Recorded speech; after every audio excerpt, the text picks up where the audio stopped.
Let's travel the world with traditional tales. My name is Mercy, and I'm a part of Frontline Storytellers. And this is Stories of Summer series.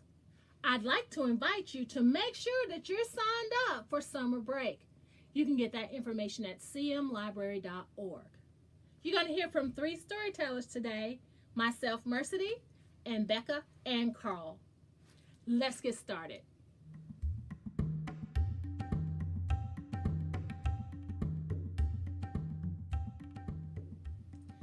Hello, boys and girls. My name is Mercy Walker, and I'm the Children's Manager at North County Regional Library. And today I want to share a story with you called Anansi and the Moss-Covered Rock. And this is retold by Eric Kimmel and retold again by Mercy Walker. With traditional storytelling, when you tell a story, the thing is you can tell it any way you want to. So even though it may be written a certain way in that book, I'm going to tell it the way I want to tell it. And if you remember it, you can tell someone the way you want to tell it. Once upon a time, Anansi the spider went walking through the forest until he came to a certain place. He looked down and saw this strange moss-covered rock. Isn't that a strange moss-covered rock? Come, down falls Anansi, senseless. He wakes up an hour later and his head is spinning, and he has no idea what has happened. So he tries to retrace his steps. Oh, I remember. I was walking through the forest and I said, isn't that a strange moss-covered rock? Come, down falls Anansi again, senseless. But when he woke up an hour later, this time he had figured it out. Aha! I see what's happening. That is a and when anyone says that, they fall out senseless for about an hour. I know exactly how I'm going to use this. So Anansi the spider went walking until he came to Lion's house. Lion was sitting on his porch with a great big pile of yams. Do you know what yams are? They're like sweet potatoes. Anansi saw the yams, and he loves yams, but he's way too lazy to pick them for himself. So Anansi walks up to Lion's house. Hello, Lion. Isn't it a hot day today? Lion was sitting on his porch, and he looked at Anansi and said, Why, yes, Anansi, it is quite hot today. Wouldn't you like to go for a walk in the cool forest? That's a spectacular idea. Thank you, Anansi. I sure would. So, Anansi and Lion go walking through the forest until they get to that certain place. Anansi says, Lion, do you see anything unusual? Lion looks down. Why, yes, I do, Anansi. Isn't that a strange moss-covered rock? Come, down fell Lion. And while he was out, Anansi went to Lion's house and got all of his yams. An hour later, Lion woke up and his head was spinning. And when he got back to his house, all of his yams were gone. And Lion was sad. But Anansi was happy, and he was going to play this trick again. So he goes walking until he comes to Elephant's house. Elephant is sitting on his porch with a great big pile of bananas. I almost forgot, boys and girls. Anansi loves bananas, but he's way too what? Lazy to pick them for himself. So Anansi says, Hi, Elephant. Isn't it a hot day today? Oh, wow. Oh, yes, it is, Anansi. Wouldn't you like to go for a walk in the cool, cool forest? Oh, I certainly would. So Elephant and Anansi go walking through the forest until they get to that certain place. Anansi says, "Oh, Elephant, do you see anything unusual?" "Oh, why, yes, I do, Anansi. Isn't that a strange moss-covered rock?" Come, down falls Elephant. And Anansi goes to his house and takes all of his bananas. And when Elephant wakes up an hour later, his head is doing what? Spinning, spinning, spinning. And when he gets back to his house, all of his bananas are gone. And Elephant is sad. But Anansi is happy, and he plays this trick on all of his animal friends. He plays it on rhinoceros. He plays it on zebra. He plays it on ostrich. Ostrich in the forest. He plays it on gorilla. He plays it on all his animal friends. But the entire time, there's a little bush deer hiding and watching. Bush deer is small and quiet, and you can't see her. And she saw what Anansi was doing, and she didn't like it at all. So she went down into the forest and found a coconut tree and gathered up a great many coconuts. Expand your imagination, boys and girls, that deers can climb trees and get coconuts. She went back to her home, sat down on the porch with a great big pile of coconuts. So who came walking down the way? Anansi. And his eyes lit up when he saw those coconuts. He loves coconuts. He loves the sweet coconut meat inside and to drink the delicious coconut milk inside. But he was way too what? Lazy to pick them for himself. So Anansi went walking on by the bush deer's house, and he had that pep in his step because he wanted those coconuts. And he said, "Hi, little bush deer. Isn't it a hot day today?" "Oh, yes, you're right, Anansi. It is quite hot." "Wouldn't you like to go for a walk in the cool, cool forest?" "Oh my goodness, how kind of you. Absolutely." So Anansi and little bush deer go walking through the forest till they get to where? That certain place. Anansi says, "Little bush deer, do you see anything unusual?" Now, little bush deer had seen this before, and she knew what he was trying to do. No. I don't see anything unusual." "Are you sure, little bush deer? Like in this particular area, you don't see anything unusual?" "No, I don't." "Yes, you do. You just don't want to say it."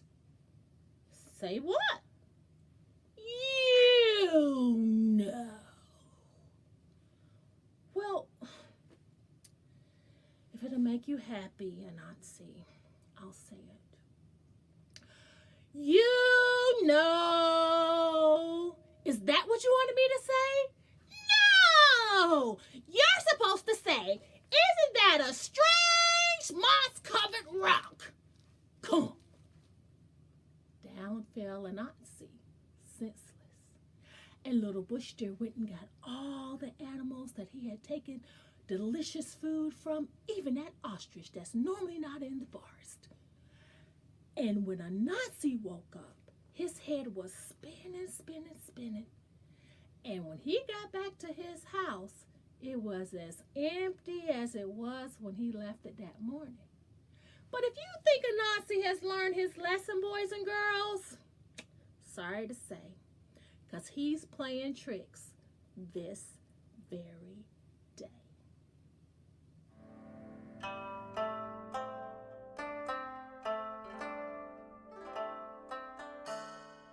Hello, hello. Hi, I am Miss Becca. I'm the children's librarian at Imaginon with the Charlotte Mecklenburg Library, and I am so excited to share traditional tales and stories with you today. We are doing traditional tales from around the world, and the first story that I'm going to share with you today is called The Singing Pumpkin, and it is from Iran. And if you have a globe or a map of some kind and you want to go to Google Earth and find out where Iran is, that could be a fun journey for you. But it's in the Middle East, so let's go there together. The story goes like this. Once upon a time, there was a little old lady, and she lived at the bottom of a very steep hill, and at the top of that very steep hill lived her daughter. And every morning when that little old lady woke up, she would stretch, and then she would go to her cabinets and she would open her cabinets and she would see if she had food. If she had something to eat and drink, then she would eat it and she would drink it. But if she didn't, then she would take her cane and she would walk all the way up the hill to the top where her daughter lived, and her daughter would give her delicious things to eat and delicious things to drink. Well, on the day that this story takes place, that little old lady woke up. Go ahead and wake up with me. Give a big old stretch. Oh, yes, good stretch. And then she looked in her cabinet. Go ahead and do that with me. And there was nothing. And so the little old lady put on her coat and she buttoned it. Go ahead and button your coat for me. And then she took her cane. So you're going to need your walking stick, okay? Your cane, so go ahead and get that. And she walked outside of her house and shut her door. And then she started up the hill. And as she walked with her walking stick, she sang this song. And I want you to sing with me once you get the hang of it. It goes like this. A ricky ticky tick, a ricky ticky tick. Here I go with my walking stick. A ricky ticky tick, a ricky ticky tick. Here I go with my walking stick. And all of a sudden, in front of her jumped a creature. And this creature was gray, and it had pointed ears and a long gray snout with sharp white teeth and a black nose, and it made a sound like this. Ow! That's right, it was a wolf. And that wolf looked her up and down and said, "Hello, old lady. You look good enough to eat, and I am very hungry. I'm gonna have you for my lunch." And the little old lady said, "Oh no, look at me, I'm just skin and bones. I just get stuck between your teeth. But I'll tell you what, I'm going to the top of the hill to visit my daughter, and she's gonna give me delicious things to eat and delicious things to drink, and I'm gonna get very fat. So why don't you eat me when I'm on my way back down? How does that sound?" And that wolf said, "All right then, old lady, on your way." And he went away. And that little old lady got her walking stick. Go ahead and get your walking stick. And she kept on walking up the hill, and as she walked, she sang that song. Sing with me. A ricky ticky tick, a ricky ticky tick. Good, here I go with my walking stick. A ricky ticky tick, a ricky ticky tick. Here I go with my walking stick. And all of a sudden, in front of her jumped a second creature. And this creature was large and brown, and it stood on its hind legs, and it roared. That's right, it was a bear. And that bear said, "Hello, old lady. You look good enough to eat, and I am very hungry. I'm gonna have you for my lunch." And that little old lady said, No, look at me, I'm just skin and bones. I just get stuck between your teeth. But I'll tell you what, I'm going up to the top of the hill to visit my daughter, and she's gonna give me delicious things to eat and delicious things to drink, and I am gonna get very fat, so why don't you eat me when I'm on my way back down? How does that sound? And that bear said, "All right then, old lady, on your way." And the bear went away. So that little old lady took her walking stick again, and she kept on walking up the hill, and as she walked, she sang that song. Sing with me. A ricky ticky tick, a ricky ticky tick. Here I go with my walking stick. A ricky ticky tick, a ricky ticky tick. Here I go with my walking stick. And all of a sudden, in front of her jumped a third creature. And this creature was orange with black stripes, and it had a swishing tail, and it said, "Ah." It was a tiger. And that tiger looked her up and down and said, "Hello, old lady. You look good enough to eat, and I am very hungry. I'm gonna have you for my lunch." And that little old lady said, oh, look at me. I'm just skin and bones. I just get stuck between your teeth. But I'll tell you what, I'm going to the top of the hill to visit my daughter, and she is going to give me delicious things to eat and delicious things to drink, and I am going to get very fat, so why don't you eat me on my way back down? How's that sound? And that tiger said, all right then, old lady, on your way. And the tiger went away. Well, that little old lady grabbed her walking stick, and at this point she was so tired that she walked the last bit to her daughter's house, singing very tiredly. Sing with me. Oh, Ricky Ticky Tick, oh, Ricky Ticky Tick, here I go with my walking stick. Oh, Ricky Ticky Tick, oh, Ricky Ticky Tick, here I go with my walking stick. And she arrived at her daughter's house, and her daughter was waiting out front to greet her, and her daughter said, hello, mother, welcome. I have made you delicious things to eat and drink, and here's where, if I was telling you this in person, I would want you to weigh in and participate on this story. So maybe think about something delicious to eat or drink. Think in your mind, maybe she has spaghetti and meatballs, or cupcakes, or pizza, or lemonade, or chocolate milk. Everything that you are thinking right now, the daughter had made the mother, and it was waiting for her to eat. And the daughter said, I have made your favorite. I have made pumpkin soup. You can smell it. It's bubbling on the stove behind us. Can you smell it? And so the little old lady walked in, and she put aside her walking stick, and she unbuttoned her jacket. Go ahead and unbutton that for me. And then she sat down and she ate the spaghetti and meatballs, and she ate the pizza, and she ate the cupcakes, and she drank the lemonade, and she drank the chocolate milk, and every single thing that was inside your head, she ate and drank and loved. And at the end, she was full, but she still asked her daughter, daughter, might I have just one bowl of the pumpkin soup?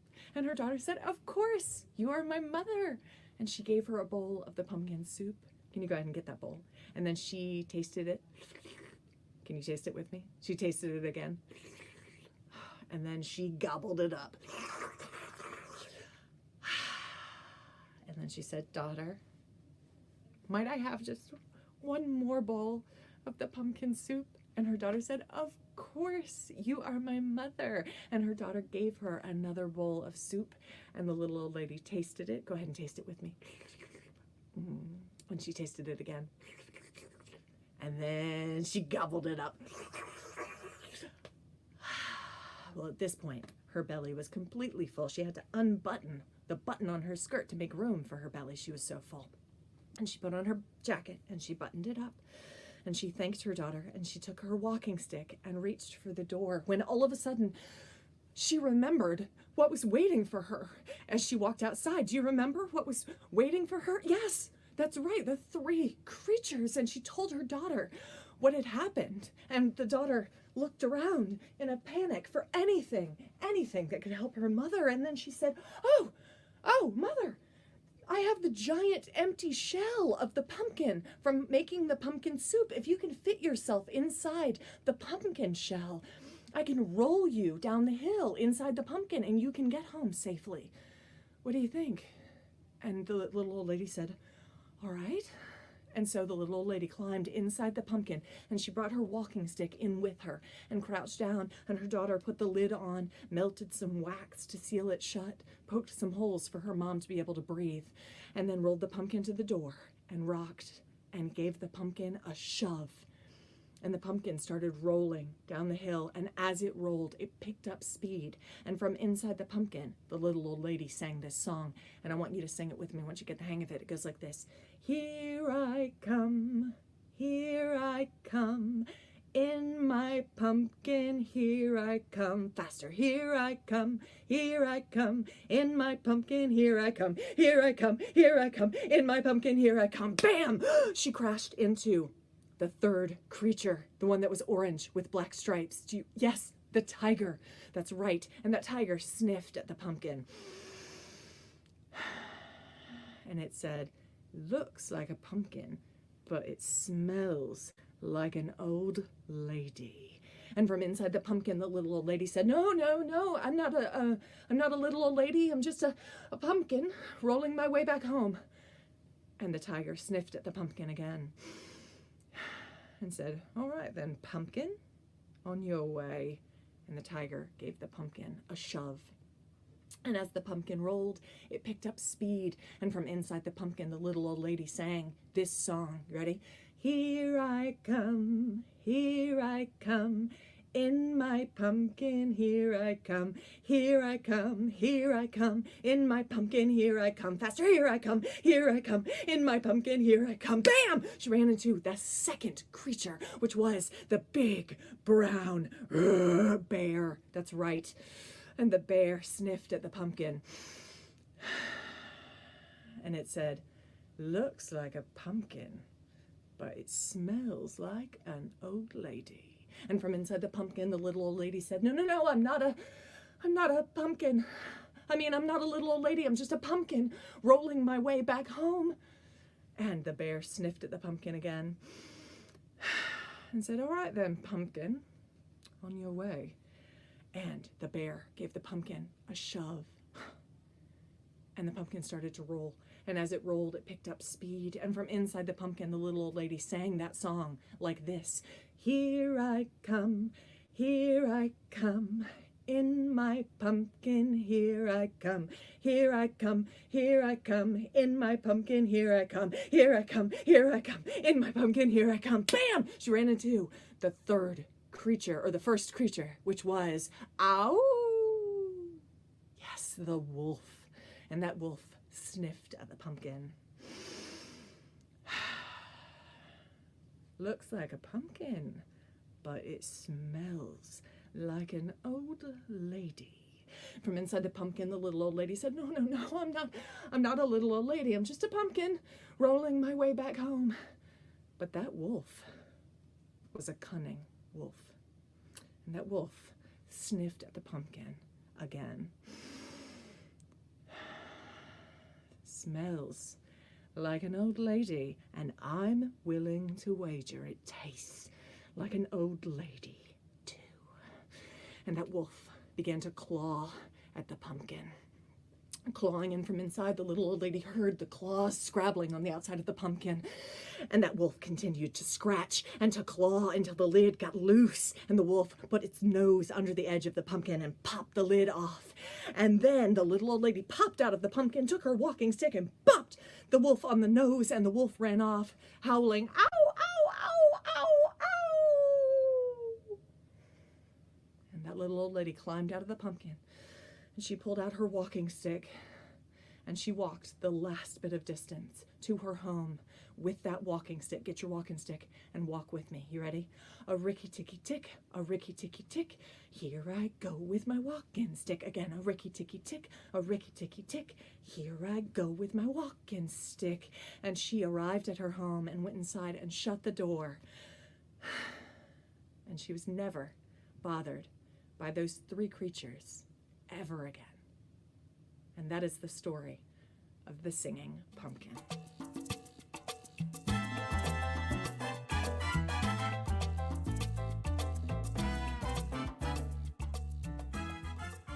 Hi, I'm Mr. Carl, and I would like to share a couple stories with you today. The first one is going to be an old traditional story from Mexico, Old Mexico, called Borgita and the Coyote. Now, Borgita means dear little lamb, and coyote, well, you know what a coyote is, right? A coyote, it's bigger than a dog, not quite as big as a wolf. Sometimes you might even see them around here. But this is a story about Borgita, a dear little lamb, and the coyote. Now, once upon a time, a wealthy rancher in Old Mexico had a dear little lamb that he loved very much. He loved it so much they called her Borgita, which means dear little lamb. And so he would let Borgita out in the fields every day to run through the grass and eat the nice, lush, thick green grass that grew all around. And one day, the rancher said, "Borgita, go now. run through the meadows, eat, eat, eat, eat the nice green lush grass there. And so she ran off very happily into the meadows and was eating, eating, eating, when all of a sudden, who should slip up behind her but old Senor Coyote. It scared poor Borgita to death. Said, "Oh, no, Senor Coyote! Oh, don't scare me like that. You scared me half to death." But old Senor Coyote just licked his lips and looked at Borgita and said, "Oh, Borgita, you look muy delicioso. I'm going to eat you up right now." But Borgita said, "Oh, Senor Coyote, why do you want to eat a skinny little me? Look at me. I'm just skin and bones and fur. Skin and bones and wool.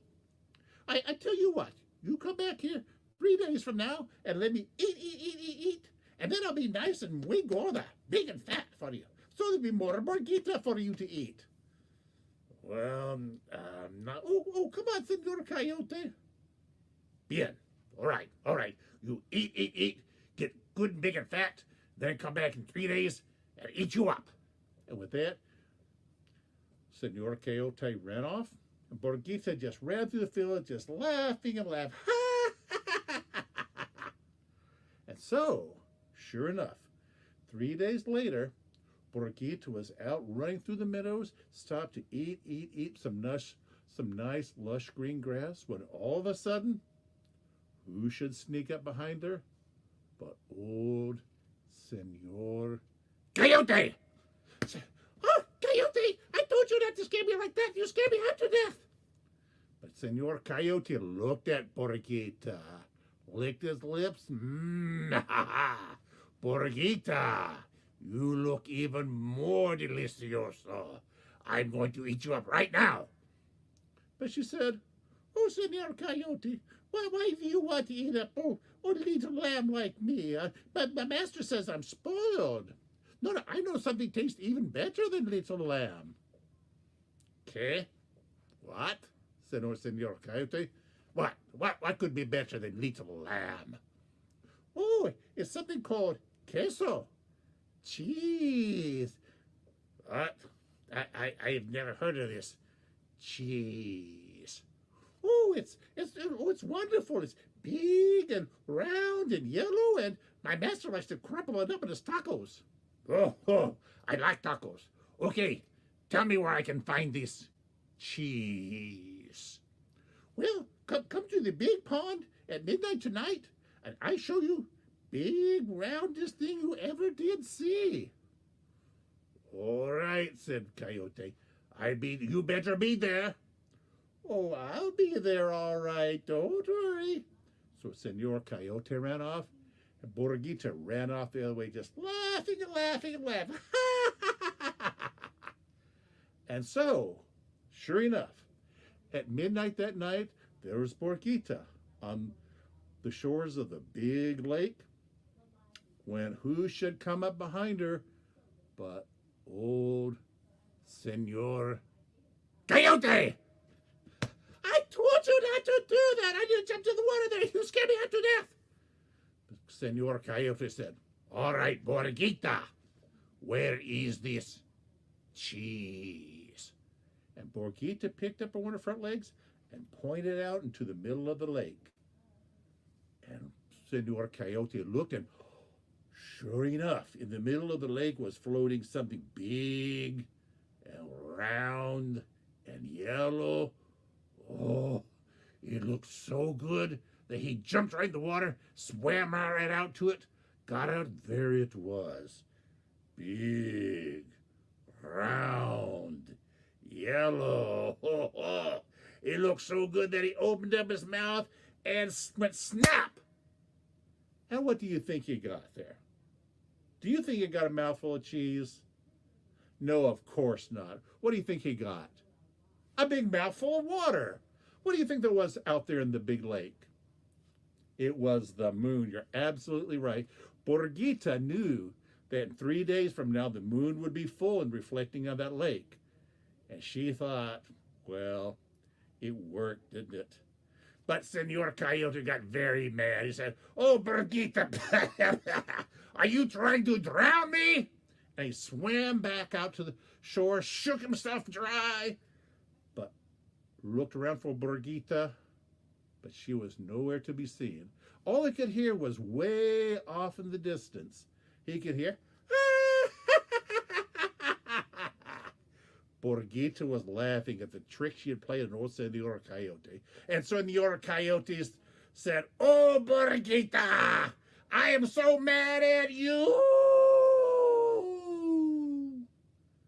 And so, that is why, if you go out to old Mexico, or the Great American Southwest, or Tejas, or Arizona, or Nuevo Mexico, even today, when Senor Coyote sees that moon rise big and round and yellow, he still thinks about that trick Borgita played on him.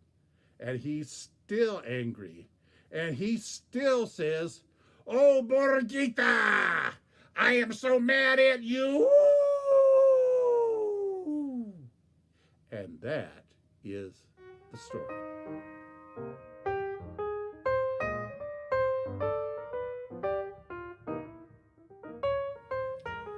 Hi again. This time I am going to tell you the story of Goldilocks and the Three Bears. You've probably heard of this story before, but you might not have known that it's a 19th century British fairy tale. So just like any other traditional storytelling, you tell the story the way you want to tell it. So although you might have heard this story before, you haven't heard me tell it. Once upon a time, there was a little girl named Goldilocks. She was walking alone in the forest. I have no idea why, boys and girls. But she came to this beautiful house. She looked inside the window. There was no one in there. Now, boys and girls, when we're by ourselves, are we to go into homes that are unoccupied by ourselves? No. But Goldilocks did. She made herself right at home and she went busting right in that house. The first thing she noticed in the kitchen on the table were 3 bowls of porridge. Porridge? What is porridge, you may ask? Do you like grits? Do you like oatmeal? It's sort of like that. That's what she saw. She went to the first bowl and it looked delicious. And she took a bite. That's way too salty. She did not like that one, but she still was a bit hungry, so she tried the next one.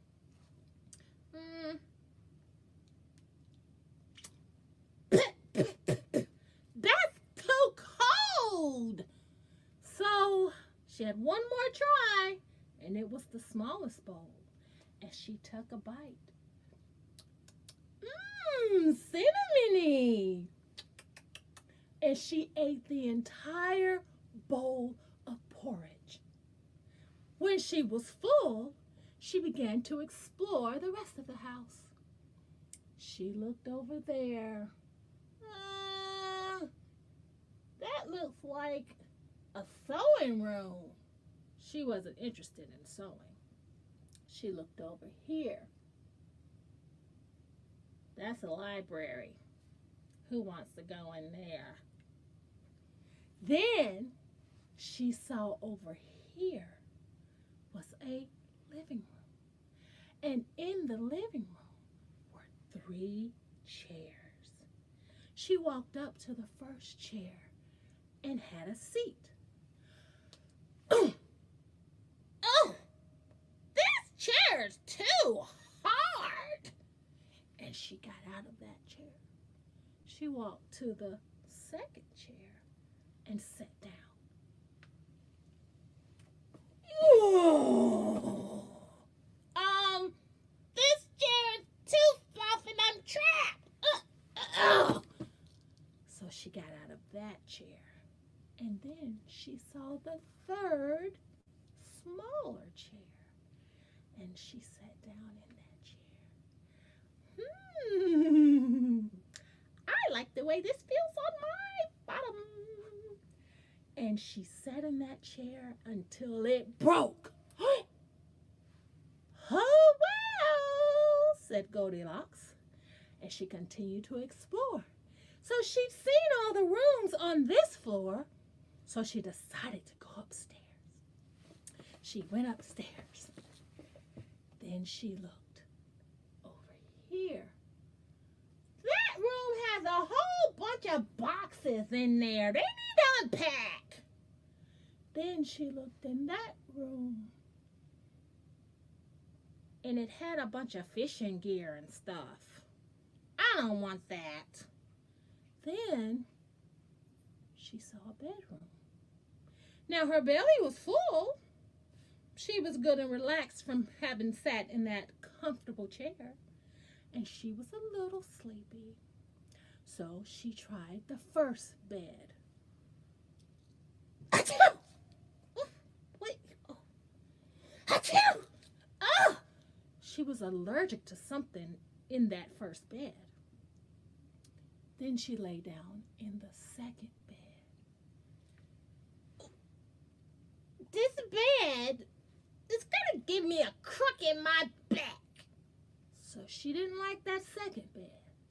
But then she found the third bed and lay down and was so comfy that she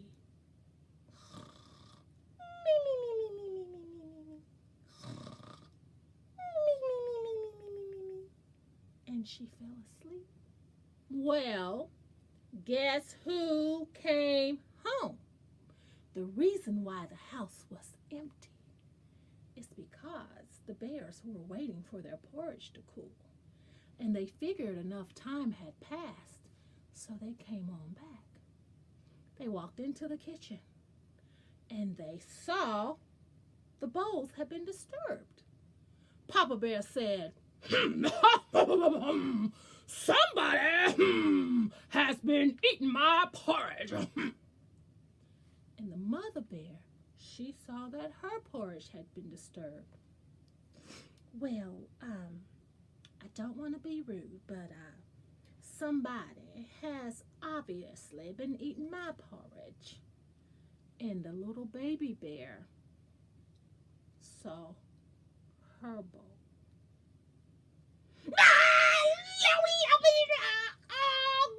Gone! And they all knew someone was in their house. They looked in this room, and they saw it was a sewing room.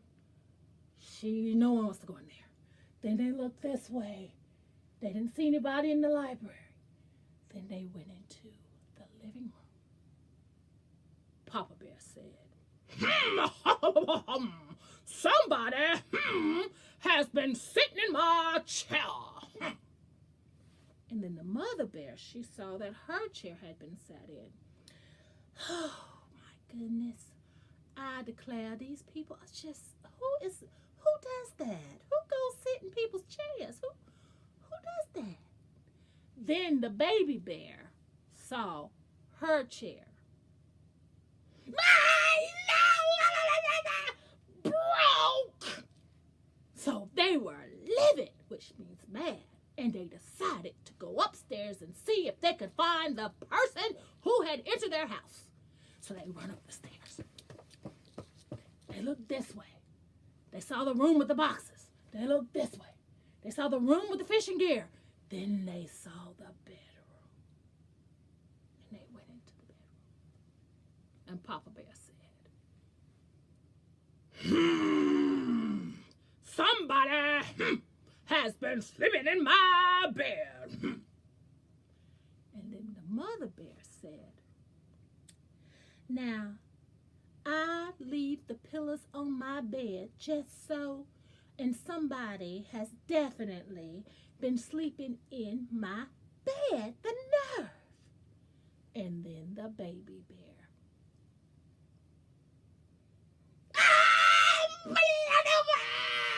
Right there!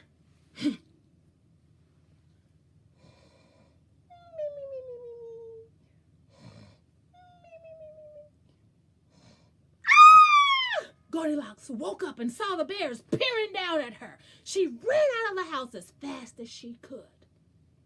The moral of this story, boys and girls, is first, don't go walking alone in the forest. Always have your grown-up. And second, don't go into strange people's houses. The end.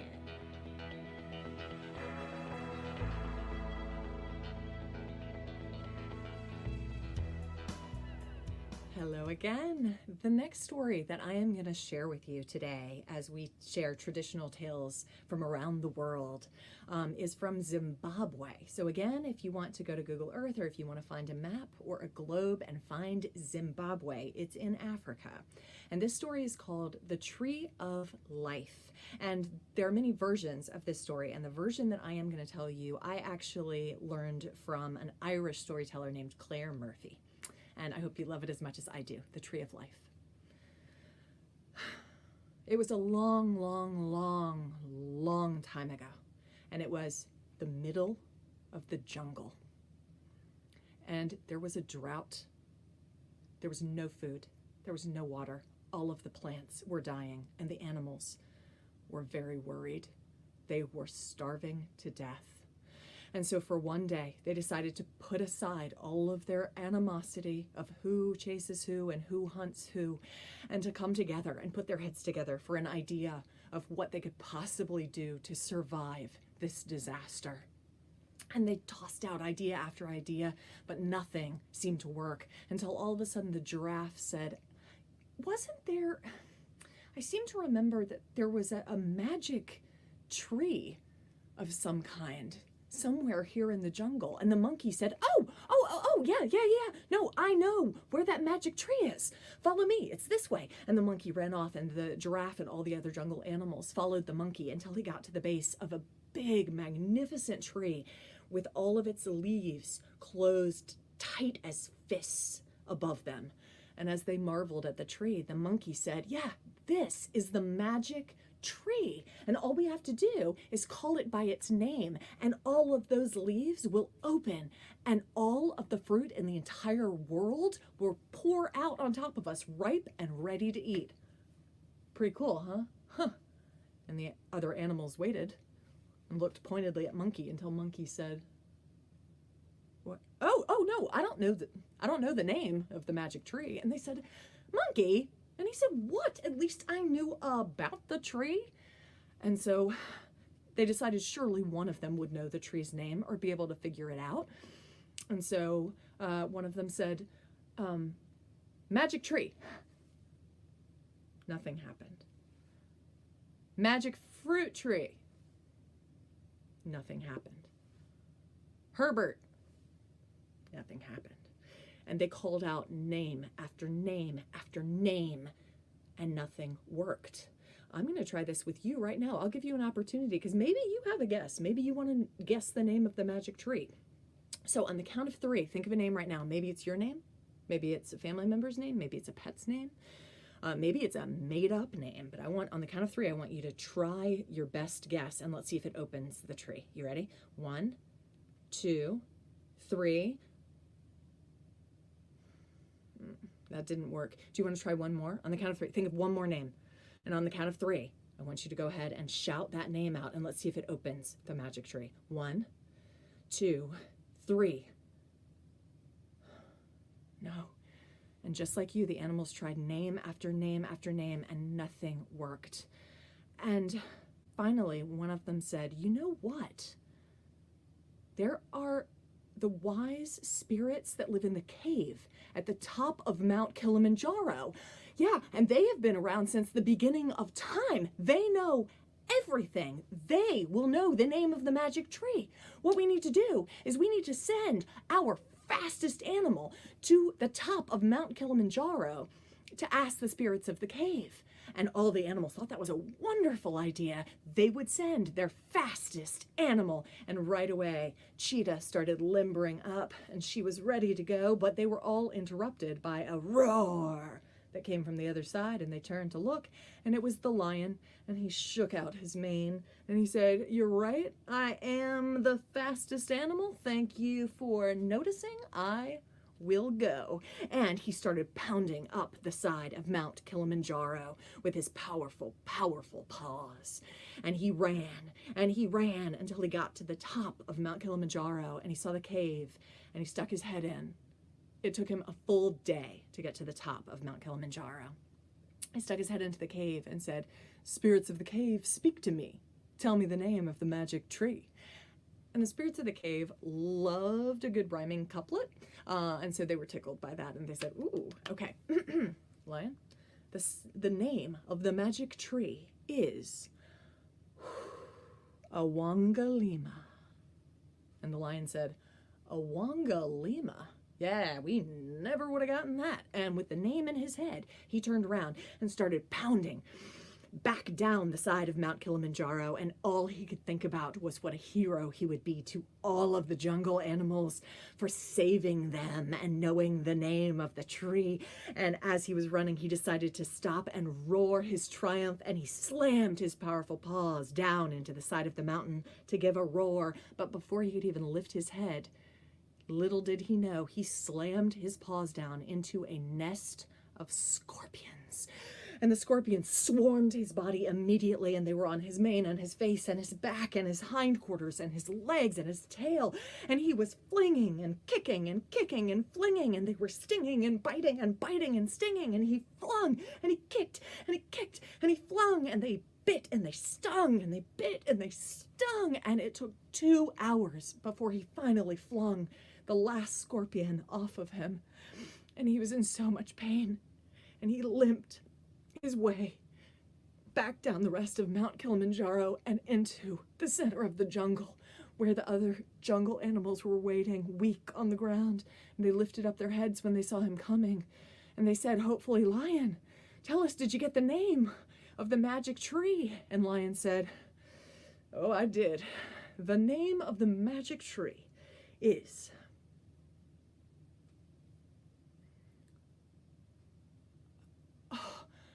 I forgot." And they said, "Lion!" And he said, no, but see, no, because there were the scorpions. And they said, yeah. And they knew he wasn't lying. He was covered in stings and bites, but they were dying. And so they laid back down, and one of them said, "You know what we could do is send our second fastest animal." And they all looked back at the cheetah, who was done stretching out, and she said, "I will go, you are right." And she started pounding up the mountainside with her fast feet and her lithe, sinewy body. And she got all the way to the top of Mount Kilimanjaro in just half a day. And at the top of Mount Kilimanjaro, Cheetah saw the cave, and she stuck her head into the cave, and she said, "Spirits of the cave, speak to me. Tell me the name of the magic tree." And the spirits of the cave were like, we like just did this, right? Okay. All right. We'll tell you again. Okay. All right. The name of the magic tree is Awangalima.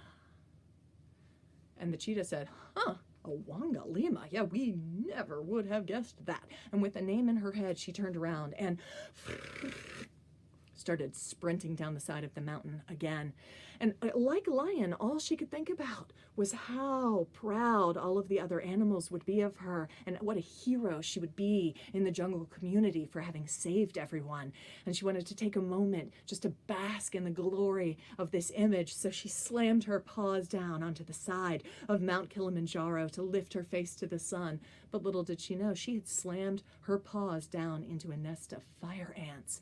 And they swarmed her immediately, and they ran over her face and her back and her haunches and her legs, and they were biting and stinging and biting, and she was flinging and kicking and flinging, and they bit and they stung and they bit and they stung, and she flung and she kicked and she flung.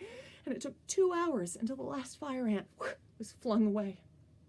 Oh, and she was in so much pain, and she limped her way down the rest of Mount Kilimanjaro and into the center of the jungle, where the jungle animals laid, even weaker than before, barely able to lift their heads. When they saw her coming, they got hopeful, and they said, "Cheetah, tell us, did you get the name of the magic tree?" And Cheetah said,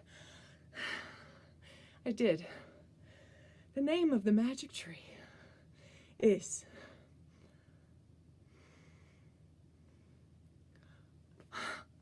I forgot. And they said, cheetah. And she said, no, but there were these fire ants. And they said, yeah. And she was covered in stings. They knew she wasn't lying, but they were dying. And all of a sudden, the ape said, you know what? I don't think we should send our fastest animal. I think we should send our smartest animal. And all of the animals looked at Tortoise, who was slowly making her way into the center of the circle. And they said, Tortoise, will you go to the top of Mount Kilimanjaro and ask in the Cave of Wonders the name of the magic tree? And the tortoise said,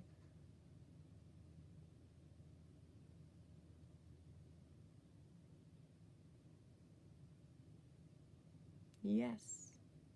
And she turned around and started to walk up Mount Kilimanjaro, and it took a week. And when she got to the top of the cave, she stuck her head out of its shell into the cave, and she said, spirits of the cave, speak to me. Tell me the name of the magic tree. And the spirits were like, what is with these? We just did this twice. I don't even want to do the thing with the. All right. Okay. We'll tell you one more time. Ready? Okay. The name of the magic tree is Awangalima. And the tortoise said, Awangalima. That sounds like a song.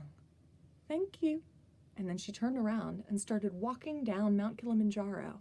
And as she walked, she sang, Awangalima, Awangalima, hey, Awangalima, Awangalima, hey. And she walked on and on.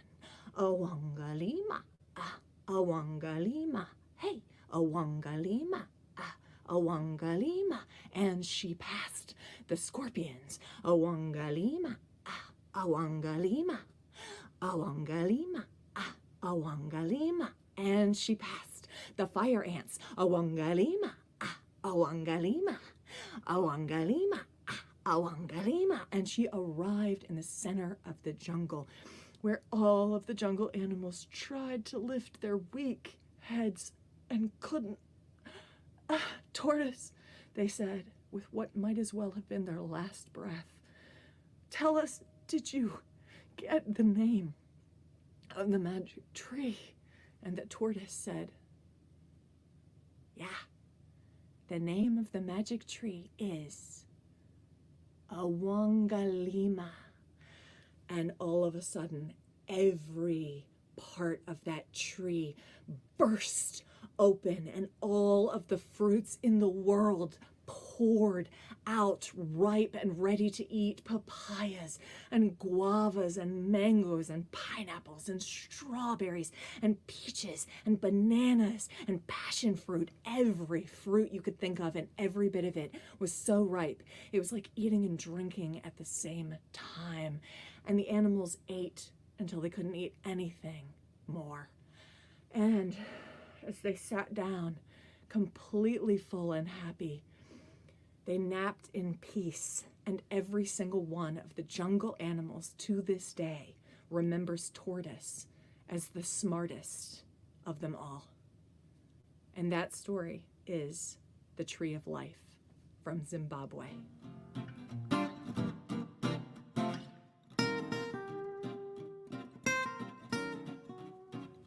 Hi there, I'm Mr. Carl, and I'm going to tell you another story.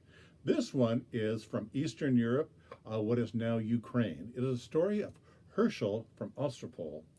Herschel was in a lot of stories, was always a poor man, but always was very smart, lived by his wits, and always managed to come out on top. And this is the story of what his father did. Now, one day, Herschel had heard that his elderly aunt was very sick. She lived in a village a long ways off. And he decided he'd go see her and cheer her up. But he had only 1 kopeck to his name. What's a kopeck? It's a type of money over there, but 1 of anything is not very much, is it? No. So he's going to have to go all this way on 1 kopeck. And he's said, well, only thing I can do, I might as well walk. So he started walking. So walking is going to take 2 or 3 days to get there, but what else do I have to do with my time? So he was walking, when a friend of his came along in a big hay wagon and said, Herschel, what are you doing? Where are you going on this gray, cloudy day? And Herschel told him, well, I have an elderly aunt. She lives way over there. I'm going to go cheer her up. He said, well, that's a long way, Herschel. Come, hop in my wagon, ride with me for a while. And so they rode for a while, and Herschel sang stories, cracked jokes, told stories, sang songs. They had a good time. Till finally, his friend said, well, Herschel, I'm sorry. I have to go north now. Your road goes that way. Are you going to be okay? Oh, yeah. Don't worry about me. I'll be all right. I know a village. I'll get there about sunset. They got a nice, cozy little inn. I'll be all right. But Herschel, you've got only 1 kopeck. How are you going to find a place to stay overnight? Don't worry. I'll think of something. You always do, Herschel. And so the 2 friends waved at each other, and Herschel started walking and walking, walking and walking, till finally, way past sunset, he arrived at the little village. His feet were sore, and his stomach was empty. As you can imagine, he had not eaten anything all day long. But he knew where that village inn was, and went and knocked on the door. And the innkeeper cried out, What? Who's there? Who's knocking at my door this time of night? She opened up the door, and Herschel said, Good lady, what? What do you want? What are you doing waking me up this time of night? Well, what do you think I want? I want a place to stay for the night. Oh, well, welcome, kind sir. Welcome, good sir. We have the finest inn in the whole village. You can have the room on the upper floor, up right under the roof. You have your own feather bed, fresh sheets, a view from the window for only 10 kopecks. 10 kopecks? Ah, that's outrageous. I won't pay that. All right, then. Then you can stay in the common room with all the other guests, but you will have your own bed. You can have all that for 5 kopecks. 5 kopecks, said Herschel. That's highway robbery. Well, all right then. How much were you planning to pay then? 1 kopeck. 1 kopeck? Ha! For 1 kopeck, you can sleep on the floor in front of the fire. Good, he said. Then he slapped the kopeck down on the table, pulled out a chair, sat next to the table, and said, All right then, what about dinner? Dinner? Dinner for 1 kopeck? You want dinner? Of course I do. I'm a hungry man. Forget about dinner. For 1 kopeck, you're lucky I even let you in the door. What? Said Herschel. Are you saying that you will not give me dinner? That's exactly what I'm saying. Are you refusing to give me dinner? You heard me the first time. Do I sound... What? All right then. If you don't give me dinner, then I'm going to have to do what my father did when an innkeeper refused to give him dinner. Oh my goodness. What was that? Well, that's for me to know. But I will tell you this. He did it more than once. Oh, she said, all right then, just stay right here, and I will be right back. And so she rushed out the door, thinking about what kind of terrible thing what his father must have done. And so she went to the baker's house, knocked on the door, said, What? Who's waking me up at this late hour? Oh, it's me, and the innkeeper. I got this raggedy old vagabond staying at my inn. He says that if I don't give him dinner tonight, he's going to do what his father did when he didn't get dinner. Oh, well, you'd better give him what he wants. I mean, his father could have been a robber, or worse. Well, listen, I do happen to have a loaf of bread left over from today. Here, take it. No, don't worry about giving me any money. Just take it and be safe. Oh, thank you. Then she ran next door to the fruit seller shop, knocked on the door. The lady inside said, "What? I'm asleep. What do you want?" And she told the story about being the innkeeper, about the raggedy old vagabond who was threatening to do what his father did if she didn't give him dinner. "Oh my," said the fruit seller. "Well, who knows what kind of terrible man his father may have been. Here, look, I have some apples, and I've got a basket of apples and some grapes, too ripe to sell. Here, take them. Just make sure, yeah, be safe now." "Oh, thank you, said the innkeeper. Then finally she knocked on the door of the milkman. And he kind of rubbed his eyes and looked out the window holding a candle to see who was there. And of course, she told him the story about the raggedy old vagabond being hungry, what he would do, he would do what his father did if she did not give him dinner. And so the milkman said, "Well, that really sounds bad. You'd better give him exactly what he wants. I tell you what, I do have half a pail of goat's milk. I got a bunch of. I'll cut you off a loaf. I'll get some cheese for you here, even a couple of blintzes for my dinner. It's all yours." So she loaded up. She carried all the stuff back to the inn, and there was Herschel, looking with his arms folded. And she set the stuff in front and said, "Come now, it's all yours." "Oh, thank you, my good woman." So he ate and ate, and it was so good. He ate the loaf of bread, the cheese, drank the milk, ate everything that sat in front of him except for a couple of apples we stuffed in his pocket for the next day. So, "Thank you, my good wife. That was a good dinner. Thank you." Then he crawled off to sleep by the fire. And the innkeeper said, "Excuse me, I just have to ask, what was it your father did when no one gave him dinner?" "You want to know what my father did when no one gave him dinner? I'll tell you what he did when no one gave him dinner. He went to bed on an empty stomach.